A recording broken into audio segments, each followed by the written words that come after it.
লেখিকা অরুণিমা করের চলো পাল্টাই। কিরে, ঠিক করে বস। কেন, কি হয়েছে? কি করে বসেছি? এই রকম প্রজাপতির মতো ঠ্যাং মেলে বসে আছিস, আবার জিজ্ঞেস করছিস? বয়স তো কম হলো না।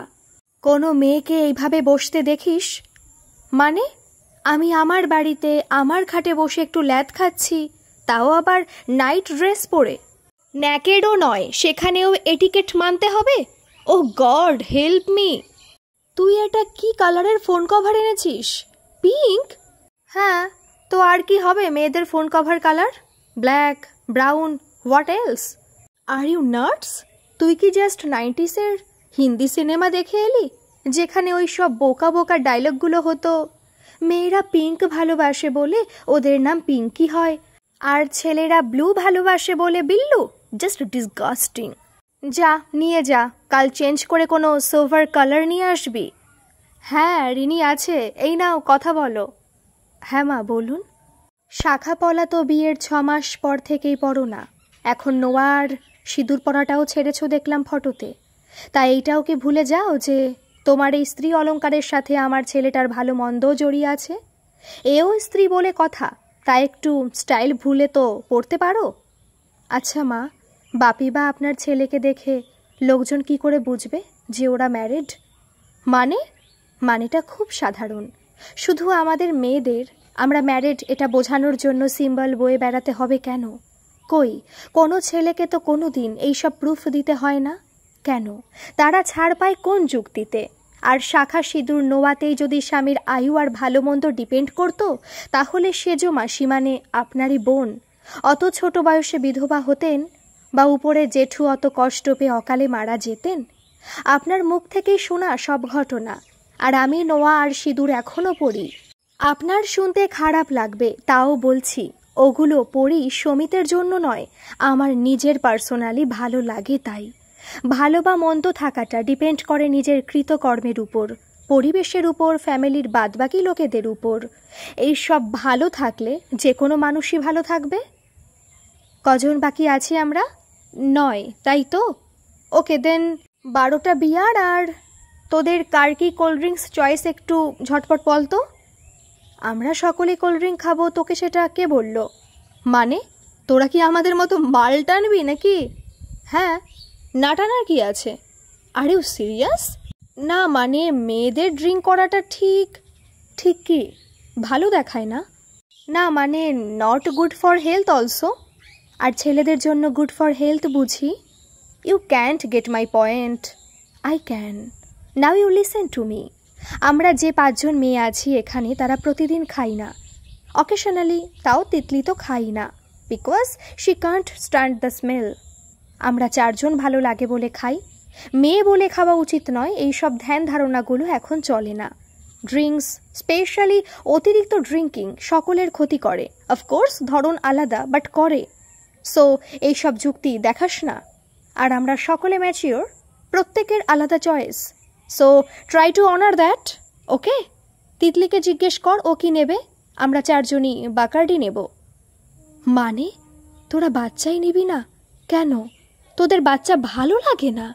বাচ্চা না হলে ফ্যামিলিটা কমপ্লিট হয় নাকি? মানেটা কি? তুই কি বলতে চাইছিস? যাদের কোনো কারণে বাচ্চা হয়নি বা আমাদের মতোই তারা নিতে চায়নি, তারা সুখী নয়, কমপ্লিট নয়? কি অদ্ভুত কথা। না মানে আমি সেটা বলতে চাইনি। তুই জাস্ট খানিক আগে বাংলা ভাষায় যেটা বললি তার অর্থ ওটাই দাঁড়ায়। আর বাচ্চা না নেওয়াটা আমাদের দুজনের স্বেচ্ছায় নেওয়ার ডিসিশন। আমাদের কেরিয়ারের কথা ভেবে, বা ফিগার খারাপ হয়ে যাবে, বা খরচ বেড়ে যাবে, বা এখন মেন্টালি প্রিপেয়ার্ড নই, এইসব ইডিওটিক কারণের জন্য নয়। না না, এইসব কারণ কখনো হয় নাকি? বাবা, তোর কথা শুনে মনে হচ্ছে তুই অন্য গ্রহের বাসিন্দা। এইসব কথা হয় না নাকি? প্রচুর লোক এইরকম যুক্তি দেয়। আমাদের সেই রকম কোনো বাসনা জাগলে কোথাও থেকে দত্তক নিয়ে নেব। সেই বাচ্চাটাও তো একজন বাবা মা পাবে। এমনিতেই আমরা মাসে 8 থেকে 10 দিন কাছের এই অরফানেজটাই যাই। ওদের সাথে সময় কাটাতে দারুণ লাগে। সরল নিষ্পাপ সব বাচ্চা, কোনো ঘোর প্যাচ নেই। এই রকমে যদি একজনকে দত্তক নিয়ে মানুষের মতো মানুষ করে তুলতে পারি, তার থেকে বড় পাওনা তো আর কিছু হয় না। কিরে, কোন শাড়িটা পরছিস আজ? আমি একেই শাড়ি পরতে পারি না, আর পারলেও পরতাম না। মানে 26 বছর বয়স হয়ে গেল আর এখনো শাড়ি পরতে পারিস না? না গো পিসিমণি, পারি না গো।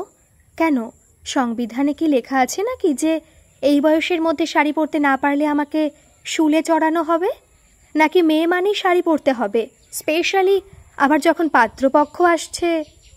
সব কিছুতে তেড়া উত্তর। ওই দেখো রেগে গেল। আচ্ছা, you just try to understand. Sari পরলে কিন্তু পেট, কোমর, ব্লাউজের দিক থেকে পিঠের খানিকটা দেখা যায়। সেখানে সালোয়ারে সব ঢাকা, এমনকি জিন্স কুর্তিতেও। সো কি বলো, তোমাদের মতে তো যত ঢাকা তত ভালো। তাহলে শাড়ি তো সেখানে ধোপেই টিকলো না, তো জিন্স না সালোয়ার, কোনটা পরবো? যা পারিস কর, আমার জানতে আসায় ভুল হয়েছে। এখন তো দেখছি স্কুলের চাকরিও ঠিক উপযুক্ত নয়। ঘরে ঢুকতে ঢুকতে শান্তনুর এই উক্তিটা ঠিক ধরতে পারল না পিয়ালি। মানে?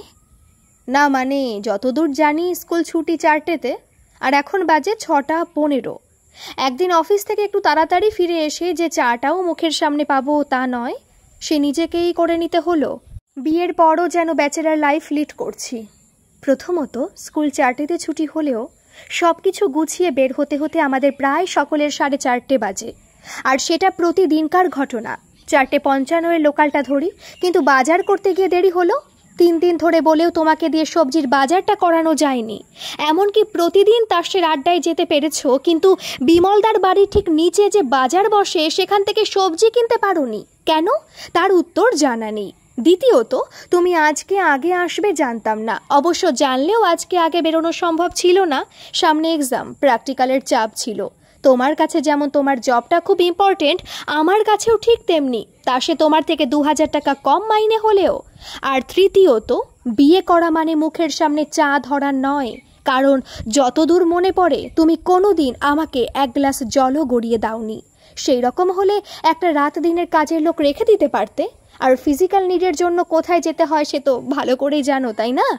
সো এবার থেকে কথাগুলো একটু ভেবেচিন্তে বলো, তাতে তোমারও সুবিধা আর আমারও। হ্যাঁ রে, মাস্টার্স তো হলো, চাকরির পরীক্ষাও দিচ্ছিস, কিন্তু এবার আমরাও একটু বিয়ের চেষ্টা করি।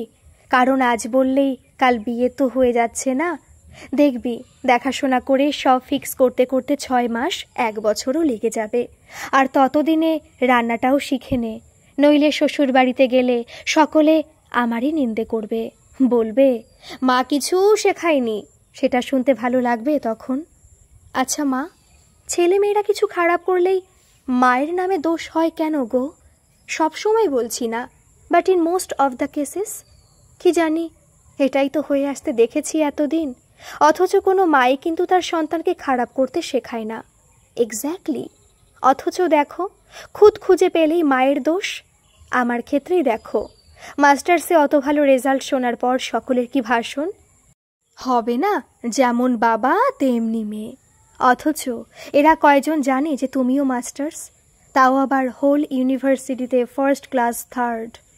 বাবার ডিগ্রিকে ছোট না করেই বলছি, তুমি কিন্তু বাবার থেকে এডুকেশনালি বেশি কোয়ালিফাইড, ঠিক কি না? অথচ দেখো, নাম হলো বাবার। যেই তুমি এত ভালো একটা কেরিয়ারের হাতছানিকে শুধুমাত্র দাদুর কথায় উপেক্ষা করলে, এই বাড়ির বউ হয়ে এসে সব কিছু সামলে আমাকে অলমোস্ট এক হাতে মানুষ করে এত দূর আনলে, তার অবদানটা যেন কারোর চোখেই পড়ল না। কি অদ্ভুত। আমি কিন্তু এই ভুল করব না মা। আমি আগে নিজের পায়ে দাঁড়াবো, তারপর বাদ বাকি সব। বিয়ে করব না কিন্তু বলছি না, বাট আজকালকার দিনে 23 বছর is too early for marriage. আর রান্নার কথা বলছিলে না? আচ্ছা মা, এমনও তো হতে পারে এমন চাকরি হলো যেখানে কিনা পোস্টিং বাইরে হলো, উইকেন্ডে আসতে পারবো শুধু, বা বাই উইকলি, বা মাসে একবার। তখন ওই চাকরির জায়গা তো আমায় প্রতিদিনকার জন্য রান্নাটা শিখতেই হবে, তাই না? হোম ডেলিভারিও থাকতে পারে, but it will depend on circumstances, right? তো from that point of view যদি বলতে রান্নাটা শেখ, তাহলে it will make sense. But তুমি কি বললে না শ্বশুর বাড়ি, তোমার থেকে এটা এক্সপেক্ট করিনি মা। আচ্ছা মা, আমার ঘাট হয়েছে, তুমি যা বলবে তাই হবে, খুশি? ভীষণ, থ্যাংক ইউ মা, লাভ ইউ। ধুর বাল। এটা খুলছে না কেন? কি ব্যাপারটা কি? সবাই শুনতে পাবে। জানি এটা অফিস, তাই অনেক আসতেই বলেছি, কেউ শুনতে পাবে না। আমি ভয়েস লেভেলের জন্য বলিনি তো। আরে তুই একটা মেয়ে, এইরকম করে গালি দিতে নেই। What? Thanks for the joke. I am serious. শোন, আমাদের মেয়েদের গালির স্টক হয়তো কম হতে পারে, বাট আমরাও গালি দিই, আর তোদের থেকে বেশি দিই। বাট ফরচুনেটলি অর আনফরচুনেটলি তোরা সেটা শুনতে পাস না, কারণ আমরা সেটা মনে মনে দিই। আর সেটার কারণ হলো ওই আমরা মেয়ে। যদি শুনতে পেতিস, থাক আর বললাম না কি হতো। All clear? Now mind your own business, okay? বালশালা। এই যে দেখুন, নাতি হয়েছে। কি আর দেখব, এতদিন সেবার ফল মা এই দিলেন। বংশে প্রথম সন্তান, তাও আবার মেয়ে, আর তার উপর আবার মায়ের গায়ের রং পেয়েছে। বাবারটা পেলেও না হয় বিয়ের বাজারে উতরে যেত। ওরে বিলু, একে পার করতে তো তুই দেউলিয়া হয়ে যাবি রে। কি ব্যাপার মিলি, মায়ের কথা শুনে হাসছো কেন? কেন, কাঁদা উচিত ছিল বুঝি? আমি শুধু ভাবছি, যার বয়স কয়েক ঘন্টা, এখনই তার বিয়ের দুশ্চিন্তা হচ্ছে, আর তুমিও বাবা হয়ে চুপ থেকে তাতে সায় দিচ্ছ। আর মা, যার নাম নিয়ে বিলাপ করছেন, তিনিও মহিলা, আর উপরন্তু কালো। মা, আপনি তারা মাকে না ডেকে ব্রহ্মমা, বিষ্ণু বা ইন্দ্রদেবকে ডাকতে পারতেন। তারা পুরুষ, আবার গায়ের রঙও পরিষ্কার। একটুর জন্য মিস হয়ে গেল। কি রে, 5 বছর তো হলো, এবার সেন থেকে মিত্র হ। আর কতদিন মিস হয়ে থাকবি? কেন, আমি মিত্র হলে কোন মহাভারত শুদ্ধ হবে শুনি? নাকি আমি মানুষটাই চেঞ্জ হয়ে যাব? উফ, you know what I mean. তোর বর, শ্বশুর বাড়ির লোকেরা কিছু বলে না? কেন বলতে যাবে? বিয়ের পর আমি নতুন পরিবেশে ওদের সকলকে মানিয়ে গুছিয়ে নিয়ে ভালোবেসে একসাথে আছি, এটাই তো যথেষ্ট। একটা সারনেমে কি এসে যায়? ওটা চেঞ্জ হলো কি হলো না সেটার লিস্ট ইম্পর্টেন্ট। হ্যাঁ, এখন যদি লিগ্যালি কোনো প্রবলেম হয়, তখন না হয় ভেবে দেখব। তা আজকেও কি ওই বাড়ি হয়ে এলে বৌমা? হ্যাঁ মা, অফিস থেকে ফেরার পথে ওষুধগুলো কিনে একেবারে দিয়ে এলাম। তা ভালো, আমার পিঙ্কিটা তো মা বাবাকে দেখতে আসার টাইমই পায় না। অবশ্য ঠিকই আছে, যে যেমন শিক্ষা পেয়ে বড় হয়েছে। বিয়ের পর যে স্বামীর ঘরই প্রথম প্রায়োরিটি, সেটা কিছু মেয়ে মনেই রাখে না। যে দুটো লোক আমাকে এত কষ্ট করে এত বড় করলো, মানুষ করলো, যথোপযুক্ত শিক্ষিত করলো, সেই মা বাবার প্রতি সামান্য কর্তব্যটুকু পালন করতে পর্যন্ত আমাকে জবাবদিহি করতে হবে? বাহ, আমি একটা কাজ করি বরং, আজ আপনার ছেলে ফিরলে বরং ওকে বলি, গড়িয়া আর মৌলালির মধ্যে কোথাও একটা ফ্ল্যাট নিয়ে আমরা আলাদা হয়ে যাই। তারপর বরং আমরা দুজনেই নিজেদের মতো করে নিজেদের মা বাবাদের সেবা করব। কি, তুমি আমাদের ছেলেকে আমাদের থেকে আলাদা করে দেবে? দাঁড়াও, আজ পিকলু ফিরুক একবার। হ্যাঁ হ্যাঁ, একদম। অবশ্য তাকেও কি এই বাড়ি ঢুকতে না ঢুকতে আক্রমণ করবেন? মনে হয় না, মনে হয় না। নিজের ছেলে বলে কথা, আর আলাদা হবার কথা বলছেন। আমিও তো আমার শিকড় উপড়ে আমার মা বাবার থেকে আলাদা হয়ে এসেছি। তবে আপনি নিজে একজন মেয়ে, একজন মেয়ের মা, তাও এই সকল ধ্যান ধারণা অসাধারণ। যাই হোক, আমি আপাতত ফ্রেশ হয়ে নিই, আর আপনি রণকৌশল তৈরি করুন। এই রকম ঘটনার বা ভাবনা চিন্তার শিকার যুগ যুগ ধরে আমরা হয়ে আসছি। আমি তার মাত্র কয়েকটা তুলে ধরলাম। মেয়েদের ব্যাপারে আরও অনেক অনেক ট্যাবু, মিসকনসেপশন আছে, যার প্রতিবাদ করা তো দূর, আমরা সেটাকে মুখ বুজে মেনে নিয়ে কাটিয়ে আসছি এতদিন। মেয়ে মানেই এটা করতে হয় বা করতে নেই, মেয়ে মানেই তারা সব একই ধাঁচে গড়া, মেয়ে মানেই যত অন্যায় অত্যাচার হোক না কেন তাদেরকে মানিয়ে চলতে হবে। এই গোড়া ধারণা কেন আজকের যুগে দাঁড়িয়েও? কোনো কাপালের বাচ্চা না হলে সত্যিটা না জেনে মেয়েটাকে বাজা বলে ধরে নেওয়া হয়। কাজের সুবাদে কোনো মেয়ে বিবাহিতা বা অবিবাহিতা দেরি করে বাড়ি ফিরলেই মনে করে নেওয়া হয় সে নির্ঘাত কাজের নাম করে কোথাও ফষ্টি নষ্টি করে বেড়াচ্ছিল। বরের বদলির চাকরি হলে মেয়েটাকেই তার নিজের চাকরি ছেড়ে তার সাথে যেতে হয়। উল্টো পুরাণ বোধ হয় হাতে গোনা, এরকম ভুরি ভুরি উদাহরণ আছে।